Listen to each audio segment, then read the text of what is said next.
கர்த்தர் என் வெளிச்சமும் இரட்சிப்புமானவர், யாருக்கு பயப்படுவேன்? கர்த்தர் ஜீவனின் பெலனானவர், யாருக்கு அஞ்சுவேன்? கர்த்தர் ரஜீவனின் பெலனானவர், யாருக்கு அஞ்சுவேன்? கர்த்தாவே, உம்முடைய வழிகளை எனக்கு தெரிவியும், உம்முடைய பாதைகளை எனக்கு போதித்தருளும். என் இளவயதின் பாவங்களையும் என் மீறுதல்களையும் நினையாதிரும். கர்த்தாவே, உம்முடைய தயவின் நிமித்தம் என்னை உமது கிருபையின்படியே நினைத்தருளும். என் கண்கள் எப்பொழுதும் கர்த்தரையே நோக்கிக் கொண்டிருக்கிறது. அவரே என் கால்களை வலைக்கு நீக்கலாக்கி விடுகிறார். அவரே என் கால்களை வலைக்கு நீக்கலாக்கி விடுகிறார். கர்த்தர் என் பெலனும் என் கேடகமுமாயிருக்கிறார்.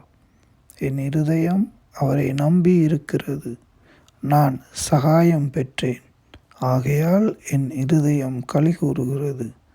என் பாட்டினால் அவரை துதிப்பேன். கர்த்தருக்கு காத்திரு, அவர் உன் இருதயத்தை ஸ்திரப்படுத்துவார். திடமனதாயிருந்து கர்த்தருக்கே காத்திரு.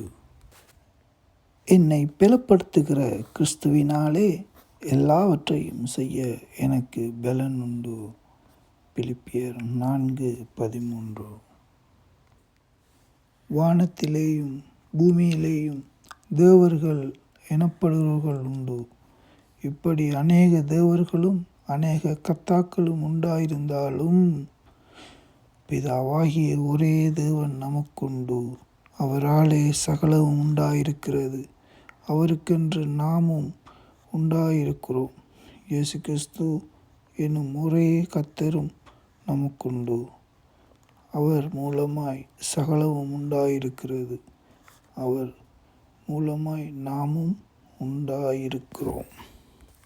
உலகத் தோற்றம் முன்னே தேவன் நம்முடைய மகிமைக்காக ஏற்படுத்தினதும் மறைக்கப்பட்டதுமாயிருந்த இரகசியமான தேவ ஞானத்தையே பேசுகிறோம்.